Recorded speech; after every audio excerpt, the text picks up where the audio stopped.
If you're exhausted all day and then somehow wide awake the minute you get to bed, your bedtime routine may not be the whole story. I spent years in clinical practice, and one phrase I'm always a little cautious with is balance your hormones. It gets used broadly, so it can mean a lot of things to a lot of different people. When we talk about sleep, I think it's most useful to talk about the hormones that are involved. Melatonin helps timing in sleep cycles, so it's not the entire issue. A lot of people are popular with supplementation and other things, but again, this is just one piece of the broader picture. Cortisol helps with the alertness. It also is part of your stress response, so it often gets vilified, but really, this is just a chemical, again, one of many that helps with the polyphony that becomes the hormone cascade around sleep. Changes in estrogen can affect temperature and how well someone stays asleep. So this is another aspect a lot of people need to understand as they're going through different changes in life. These are all different jobs. They're not all going to respond to the same gummy or the same supplement or even just the same bedtime routine.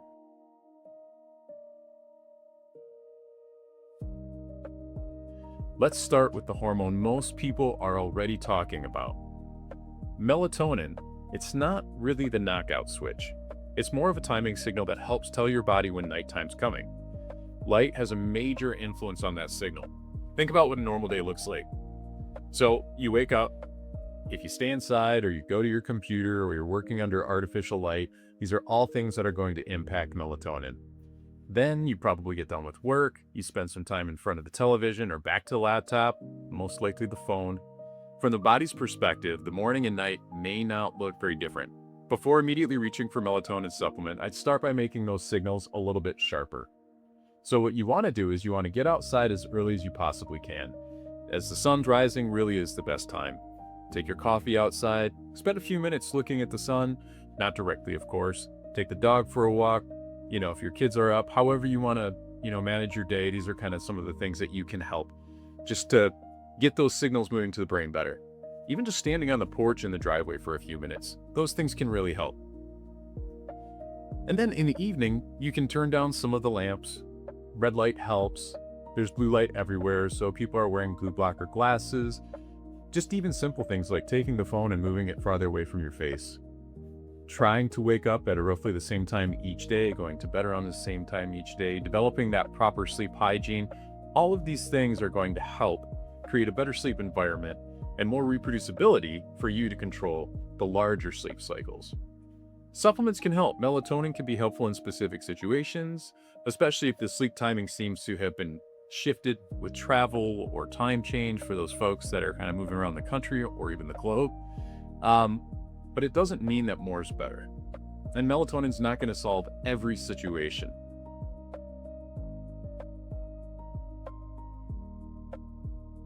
Cortisol is the one I think that gets, again, the most vilified. It's the stress hormone. So this is the one that people are really responding to when they're talking about work, the demands, the last email of the day, and just general functions. The issue, though, is that you do need cortisol, particularly in the morning. It really does help wake you up. So this, just completely suppressing it or thinking that it's evil, that's not the call either. So a few things that you can do, obviously, if you're able to, kind of answer the last email at a reasonable time, decrease screen time, particularly at night. Reading also helps, moving over to red light or some of those classic incandescent bulbs. All of these things are going to help signal the brain to say, this is the time that we're going to go to sleep. These things sound pretty simple, but, it can keep you from lying awake in your bed at night. Caffeine is something that has become ubiquitous in our society. I'm literally drinking it right now. Coffee, green tea, they're healthy and they really do help you through your day. But you want to start tailoring that off early in the evening. Some of the common recommendations, about 4 hours before bed. So just something to kind of be aware of as you're negotiating your day. Alcohol, that can be hard for people to be honest about, but it does affect sleep. The ironic thing is it can help you, quote, pass out or feel like you're asleep, but you don't get the deep quality sleep.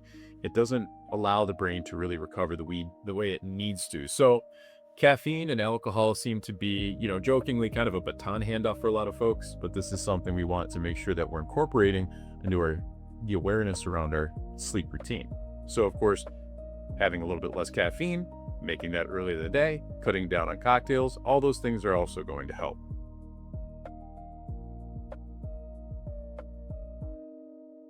Estrogen is a bigger conversation. Temperature and sleep, these are things that menopausal and perimenopausal women, they run into pretty quickly. Hot flashes, night sweats, those are pretty obvious examples, but sometimes women notice things that are a little bit less dramatic. The sleep just gets lighter. They wake up more often. Sometimes they just find themselves awake in the middle of the night, even if they had been sleeping pretty well. The first practical step is looking back at the environment. Easy things, keeping your room a little cooler, using sleepwear that breathes, sheets, covers, right? Making sure that you have layers so that you're able to adjust those. It doesn't correct any of the underlying hormone shifts, but it can help with some of the symptoms. Hot flashes and night sweats are common during the menopausal transition, and of course they can interfere with sleep. If sleep is happening around other symptoms like anxiety, mood changes, then this is something you'd really want to talk to your physician about. The hormonal and non-hormonal treatment options, the choices are going to vary for the right person, and you need to make sure you have a qualified healthcare practitioner there to walk you and guide you through those. This is not a situation where I tell every woman to take the same supplements and then just see what happens. Another layer is diet.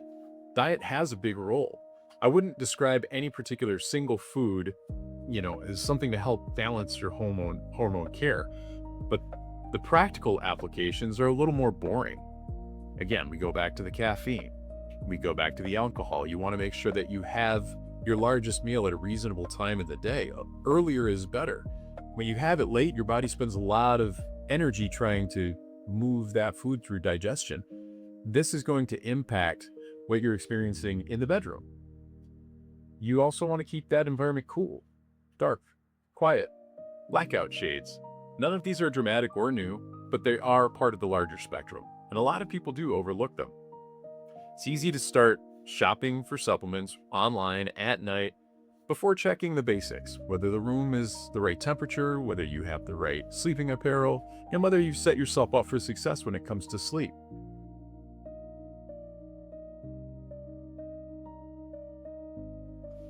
There's also a point where the basic sleep advice is no longer enough. If you had a few rough nights, start with the obvious habits. If your sleep has been off for months, especially alongside other changes like your energy, weight, mood, temperature tolerance, libido, recovery, then it's probably time to start looking at the larger pattern.